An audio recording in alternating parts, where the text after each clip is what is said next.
you and many others had anticipated hasn't quite happened yet. John, good morning. In fact, over the past 2 days, the United States Border Patrol has seen an approximately 50% drop in the number of people encountered at our southern border as compared to the numbers earlier this week before Title 42 came to an end midnight on Thursday. So why is that? John, we have been preparing for this transition for months and months, and we've been executing on our plan accordingly. And our plan is very straightforward. There is a safe, lawful, and orderly way to reach the United States and seek humanitarian relief, and that is through the lawful pathways that we have expanded under President Biden's leadership. And then there is a dangerous way to arrive at our southern border in the hands of ruthless smugglers. We have to incentivize the use of the lawful pathways and disincentivize placing people's lives in the hands of smugglers, and we are doing that. So you've said that you're going to impose penalties on those who cross the border illegally. How are you doing that, and is that happening yet? It certainly is. As a matter of fact, we've already removed thousands of people who have arrived at our southern border. We are enforcing our traditional immigration enforcement authorities under Title VIII of the United States Code. And we've also issued a rule that provides that if one arrives at the southern border without either accessing the lawful pathways we've made available to them or seeking relief in one of the countries through which they have traveled, then they will have a higher threshold to meet to make a successful asylum claim. Well, you've said that they're going to be penalized. There'll be a 5-year ban for many of applying for asylum again. That is what the law provides. They could face criminal prosecution. Are we seeing that yet? I mean, have you imposed any of these 5-year bans yet? Have you started any criminal prosecution of those across illegally? Well, no. So the sequence is as follows. We have already removed thousands of people. If they try again, then they are met with the 5-year ban and potential criminal prosecution. Now, as you know, over the week, just late yesterday, we saw a Florida judge knock down your policy of releasing some of these migrants due to overcrowding without a court date, a court date to reappear. Are you complying with that ruling? We are. We have an obligation to comply with that ruling. We respectfully disagree with the judge. We think it's a very harmful ruling. When, in fact, our Border Patrol stations become overcrowded, it is a matter of the safety and security of people, including our own personnel, not just the vulnerable migrants, to be able to release them. And this is something that administration after administration has done.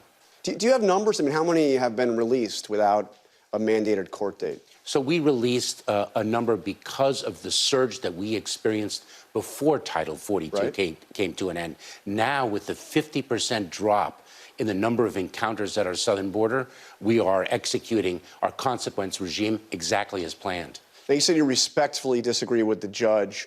The White House accused him of sabotaging your efforts to control the border. That was something we heard from the press secretary. He responded to that in his ruling quite harshly. This is Judge T. Kent Weatherall took issue with that characterization, and he said, quote, "This ignorant and dangerous rhetoric ignores the fact that the evidence presented in this case shows that the chaos that the president acknowledged has been going on at the southern border for a number of years is largely a problem of the defendants, the administration's own making.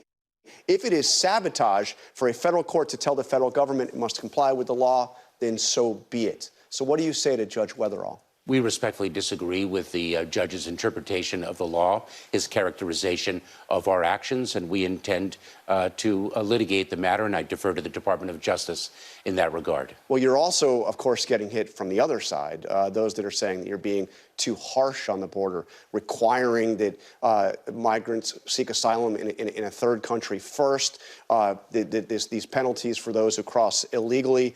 The ACLU is suing to challenge that. And I want to read what one of the lead lawyers for the ACLU said. The Biden administration's new ban places vulnerable asylum seekers in grave danger and violates U.S. asylum laws. We've been down this road before with Trump. The asylum bans were cruel and illegal then, and nothing has changed now. So they're saying that this is effectively Trump policy. Absolutely incorrect. Disagree with every aspect of that statement. This is not an asylum ban. We have a humanitarian obligation as well as a matter of security to cut the ruthless smugglers out. That is a responsibility of government, and we are doing that. And it is not, and John, it is not a ban at all. Well, in one critical sense, it is the same as the Trump policy, Absolutely right? not. Well, the Trump policy was that you had to first apply for asylum in another country if you were coming from south of Mexico. That's exactly what you're doing. No, that is not Explain. actually. Yes. So first of all, President Biden has led the greatest expansion of lawful pathways ever. What our rule provides is that an individual must access those lawful pathways that we have made available to them.